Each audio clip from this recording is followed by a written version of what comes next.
Sounds good. Great to see you tonight. Thanks so much. You too. Well, we just mentioned Senator Susan Collins of Maine. Told you she's in a very tight race for re-election. Earlier this month, she told the New York Times about seating a Supreme Court justice in October. She said she would not do it. Here's the quote. "I think that's too close. I really do." The reporter says she also said she would oppose seating a justice in the lame duck session, that is the period between the election and the inauguration, should the incumbent president lose. Brit Hume is Fox News' senior political analyst, and we're happy to have him join us tonight. Brit, thanks so much for coming on.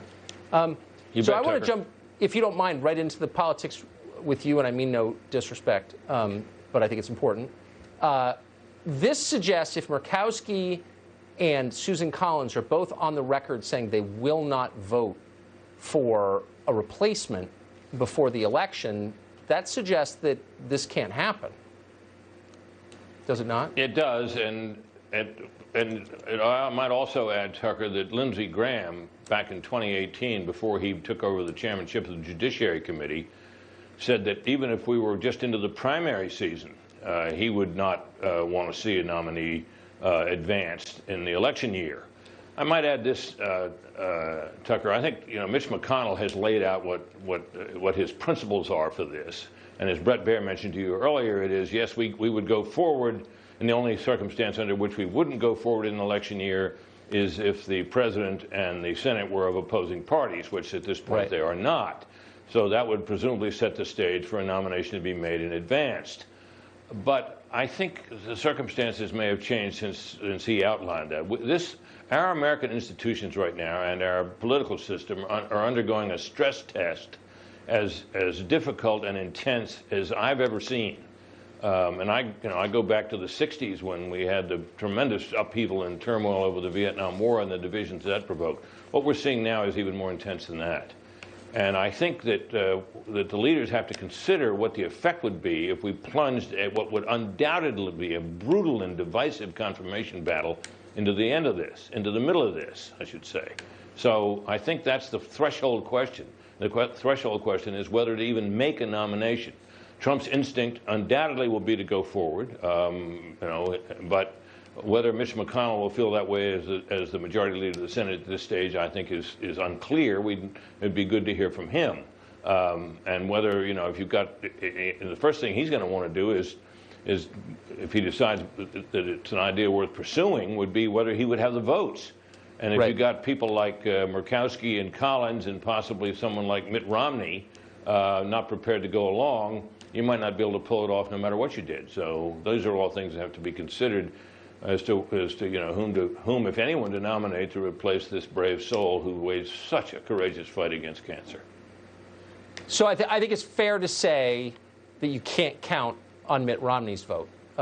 Just kind of going out there on a limb with that. Given that, yeah, probably I would just guess.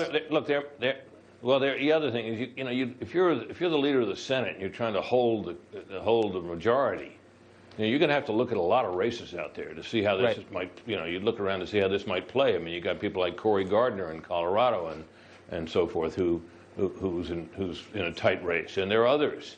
And you would want to know, what injecting this new broad battle into the whole picture what the effect would be. It might be rallying. Off the top of my head, I don't know, but I think these are all the things that are going to be under consideration here. But I really do think that the threshold question is whether to put the country through this, because as you and Brett were talking about earlier, what we saw with Brett Kavanaugh, and remember, the Kavanaugh nomination was to succeed a centrist on the court, a swing vote on the court. Ruth Bader Ginsburg is the leader of the liberal bloc. And to try to get her replaced by a conservative jurist, a judicial conservative, would provoke an even more intense battle. And I think that the handling of the Brett Kavanaugh nomination by his opponents was the worst thing I'd seen in my years in Washington. It was the absolute bottom. I hesitate to imagine where such a battle over this could go. Right. We're being held hostage. Really quickly, I have to ask you, so let's say the administration puts forward a name, but the Senate doesn't cooperate, but that name reminds all of us that one of the effects of your vote in November is choosing the next Supreme Court justice. Does that help, do you think, the president, or does it help his opponent? Well, it would rally his base. It would rally the Republicans, too, because the court is something that is considered to be, you know, a crucial matter. And it's considered crucial by both parties, but for slightly different reasons. On the left, the Supreme Court and the lower courts have been the place where they've been able to go to achieve policy objectives that they couldn't achieve through the legislative process, either in the states or in Washington. And there have been a lot of results through the years by activist judges in the eyes of conservatives that they found disagreeable. And so their purpose in nominating justices has been to stop that action, to bring the courts back to a more traditional role where they closely adhered to the language of the Constitution and well understood constitutional principles.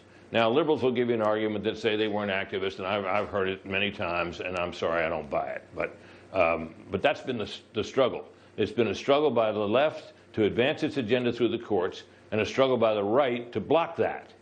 And that's where the two stand. The right really hasn't succeeded in advancing